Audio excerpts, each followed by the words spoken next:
Msimu wa upangaji wa shule za sekondari nchini umefikia kilele, huku maelfu ya wanafunzi na wazazi wakishindania nafasi katika shule bora zaidi nchini.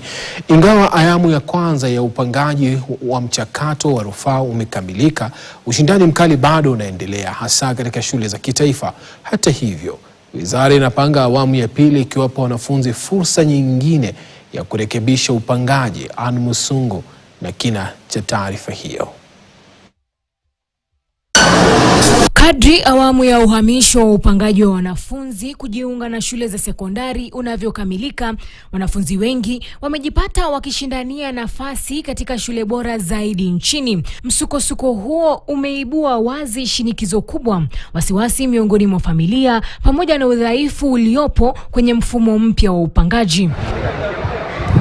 Imebainika kuwa maelfu ya wazazi na wanafunzi bado wanajaribu kubadilisha upangaji wao wa awali, huku msongamano mkubwa ukishuhudiwa katika shule 10 za kitaifa zilizo bora zaidi.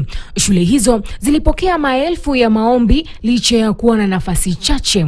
Waziri wa Elimu Migos Ogamba alithibitisha kuwa maombi mengi yaliyokataliwa yalikuwa ya wanafunzi waliolenga kujiunga na taasisi hizo. A large number of the students wanted to go to the main, about 10 schools. In fact, the largest applications were coming to the big 10 schools in the country. Kwa mujibu wa Wizara ya Elimu, asilimia 88 ya wanafunzi tayari wamepangiwa shule kulingana na chaguo lao la awali au lililorekebishwa, huku takribani asilimia 12 likisalia. Wanafunzi hawa watapewa fursa nyingine ya kurekebisha chaguo lao kati ya Januari tarehe 6 hadi Januari tarehe 9.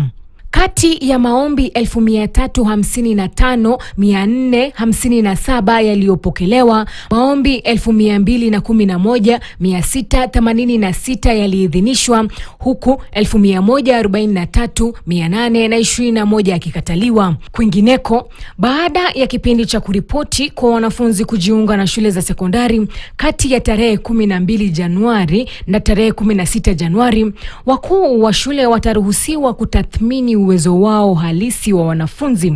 Hata hivyo, mamlaka ya kufanya maamuzi makuu itatumika zaidi baada ya Januari 16. The schools will be having those decision making rights after the closure of the reporting time, which is 16th, because after that the school will have analyzed how many students have reported, who are the no-shows, what is available, then now they can do the changes within themselves. Wakati huo huo, wazazi wanaendelea kulalamikia mkanganyiko unaokumba mchakato huo, wakiomba serikali kuboresha na kurahisisha utoaji wa taarifa.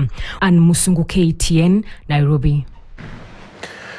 Na tukiachana na masuala ya elimu, tuelekee Ang'ata Barikoi, ambapo afisa mmoja kutoka kitengo cha walinzi wa rais amefikishwa mahakamani